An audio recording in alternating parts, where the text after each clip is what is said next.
And now, it's Boomer Life. Lifestyle discussion designed to make your life more engaging, meaningful, and complete. Celebrating the baby boomer generation, this is Boomer Life on CIL 650. Welcome to Boomer Life on CIL 650. I'm Joanne Sutton, and today on Boomer Life, we're going to focus on the many positive living options that are available to seniors in British Columbia. So joining us in the studio from the BC Seniors Living Association, which at times we will refer to as the BCSLA, we have board member Alison Howard is here, as well as a special guest, Rob Huppee. So thank you both for joining us today. Thanks for having us. Excellent. So Alison, how we start every show, and you've done this before, please get us started by giving us a little bit of an idea on what the BC Seniors Living Association is all about and some of the highlights. Absolutely. Well, BCSLA is basically an advocacy group. We were born out of a group of people who provided seniors housing in British Columbia and saw that there was an opportunity to do advocacy. So not just for seniors who are moving into retirement communities or looking for a place to live, but for all issues that affect seniors in general. So we started many years ago with a small cohort of people, and it's grown since then.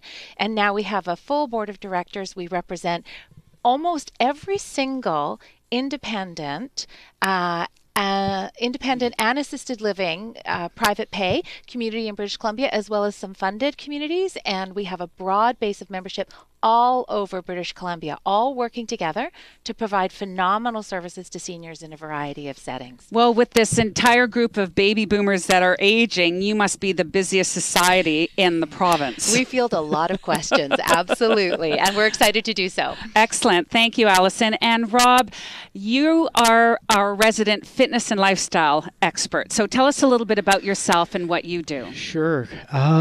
So my background is in clinical nutrition and also strength and conditioning. And I basically took those two disciplines and worked in a wellness role for over 15 years in retirement housing. I worked for several of the big companies. And basically what I was doing was looking at the two really important things that we do operationally, which is food and lifestyle. So the whole idea was to build a wellness program that was improving those areas and improving the lives of the residents who move into these communities. So that my background comes from that. And these days what I'm doing is I'm working on we've developed a fitness machine that's specifically catered for older adults. So that's where I'm coming from.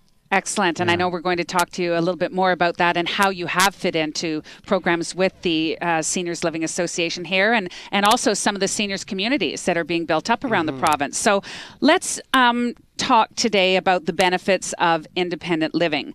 There's been a lot of media attention recently about the fact that people don't need to leave their homes. And in some cases, this could be true. But ever on this show today, we're hoping to sort of bring light to this issue, clarify some of the questions and some of the myths, maybe, that there are so many benefits of living in an active, independent living community. So let's start there. How would you describe a typical active living community? Who wants to start? I can start. Excellent.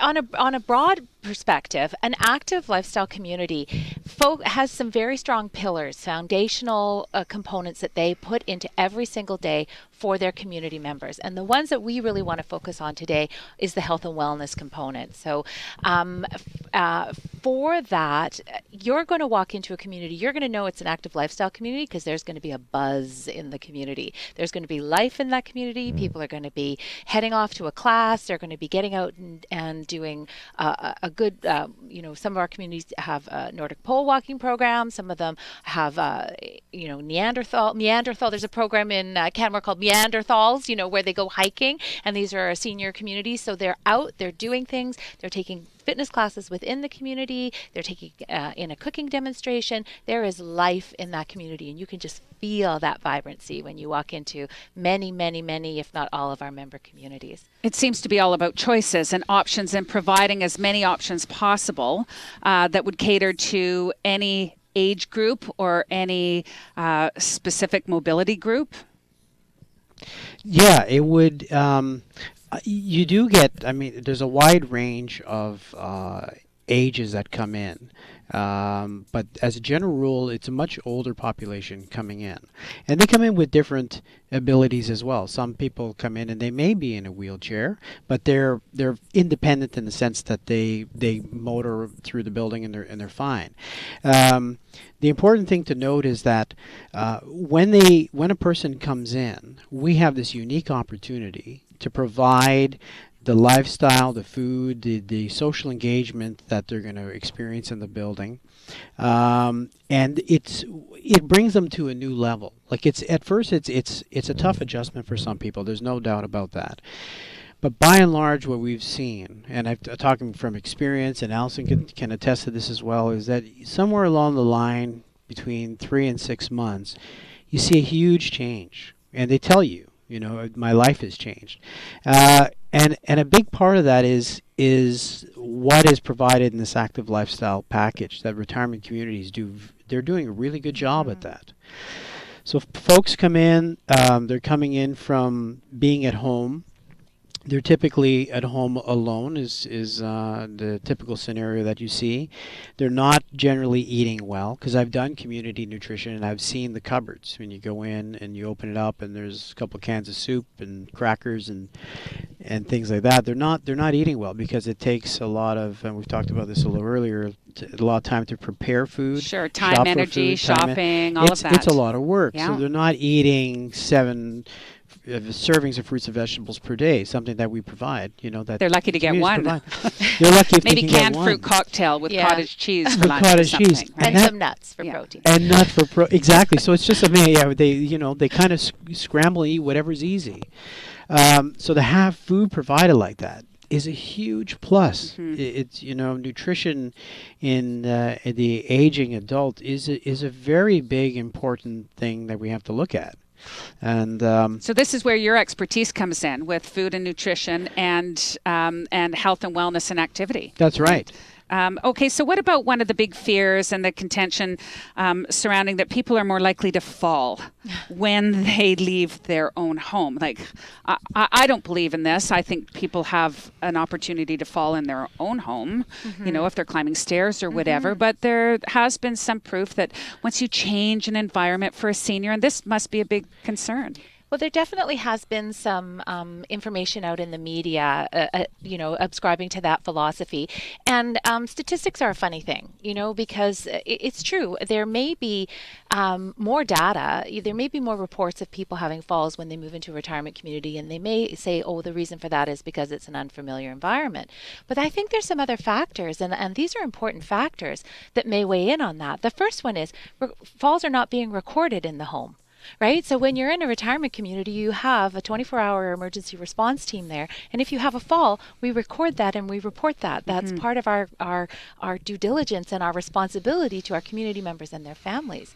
The other aspect of that is that they may be coming in too late. They may have had nuts and cottage cheese and fruit cocktail for lunch, and they may not have been exercising, and they may not have been taking care of themselves and having those social connections and all those things that our communities offer. And so they're coming in a bit of an unhealthy state. Yeah. So there's a greater propensity for accidents. It's not necessarily unfamiliar surroundings. It might be that it's just not caring for the body in a way it needs to be cared for. These are really good points. It is a good point. And one thing to add to that as well is you have to look at, who is coming in and where they're going. If it's because of a blanket statement.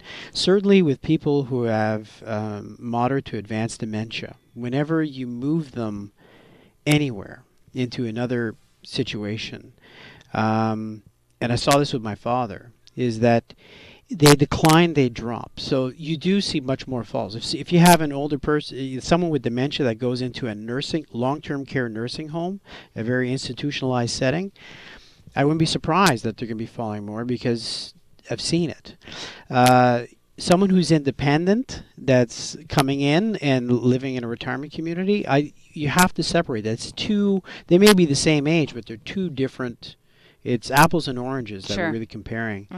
So we have to be careful how that's communicated and look at it carefully.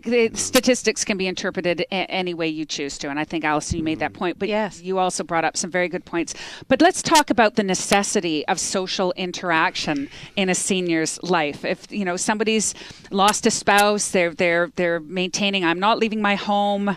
They're not getting any social activity. They're not feeding their brains. They're not friends with their neighbors. No. Right? No. And then they move into a retirement community, and all of a sudden, wow, they've got a social life. They're dating. They're going to exercise class. Or what are some of the proven benefits of that? Oh, well, the benefits are how much time do you have? Yeah. I mean, we could do a whole show. Our whole industry is based on the benefits of connecting socially. And we know that isolation can lead to a lot of major deterioration in the quality of life for anybody, but particularly for seniors, because sometimes as they become isolated, they're not reaching out, they're not connecting as much. So they're sitting at home longer, they're watching TV, depression. And so their mood starts to go down. Yeah. We change our clocks and it gets dark and they're not connecting with anybody, and the TV becomes their friend, or the radio becomes their friend, or, if you can't hear the TV, then you're with books, hopefully, or, but your world becomes so narrow and so limited, and you forget. Mm-hmm. People forget who they are. They lose their relationship with themselves as their world diminishes. And when they come and they connect in one of our communities, you see a switch being flipped. It's the most amazing thing. And people who are particularly social, who have not had the ability to socialize, they blossom. And people who are not particularly social, people who are more to keep to themselves, still benefit from being surrounded by the vibrancy of the other people in the community. It still lifts them, they still brighten, and they know they're not alone. Independent is not, the concept of what we think independent is, it could be a misnomer. Just because you're living in your home does not necessarily mean you're independent. And often independence isn't the goal. Interdependence is what really, really creates a quality of life for people. Autonomy, and I know you're there if I need you, and I'm here if you need me, but I have my autonomous life, and it's interdependent. These are all incredibly important factors supporting a move to an independent living community. We will continue this discussion. Hold that thought. You're listening to Boomer Life on CL 650, and joining us in the studio from the BC Seniors Living Association is board member Alison Howard, along with nutrition and active lifestyle expert Rob Huppee. Up next, how to start that discussion about moving and the benefits that will follow. You can get more information at any time online on the website, bcsla.ca. This is Boomer Life on CL 650. Canada's only weekly radio show dedicated to the baby boomer lifestyle. This is Boomer Life on CL 650.